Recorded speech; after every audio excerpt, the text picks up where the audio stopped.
வாங்க எக்ஸ்பர்ட்ஸ், இன்னைக்கு TNPSC official வெப்சைட்லேருந்து கொடுத்துருக்க அப்டேட் என்னென்னா, ஆன்சர் கீ வந்து கட்டாயம்னு சொல்லியிருக்காங்க.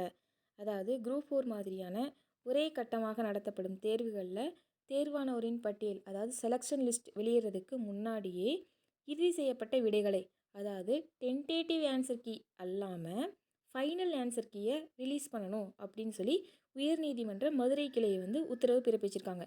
இதன் மூலமாக அவங்க என்ன சொல்கிறாங்கன்னா, இறுதி விடைகளோட அடிப்படையில் சரியான மதிப்பெண் வழங்கப்பட்டுள்ளதா அப்படிங்கிறத நம்ம தெரிஞ்சுக்கிறதுக்கு ஒவ்வொரு விண்ணப்பதாரருக்கும் உரிமை உண்டு அப்படின்னு அவங்க கருத்து தெரிவிச்சிருக்காங்க.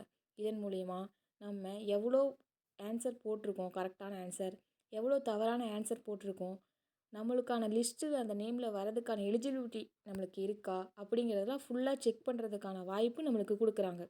இதன் மூலிமா மறுபடியும் டிஎன்பிஎஸ்சி உண்மைத்தன்மையும் நம்பகத்தன்மையான ஒரு விஷயத்தையும் நம்மளுக்காக சொல்லியிருக்காங்க. தேங்க்யூ.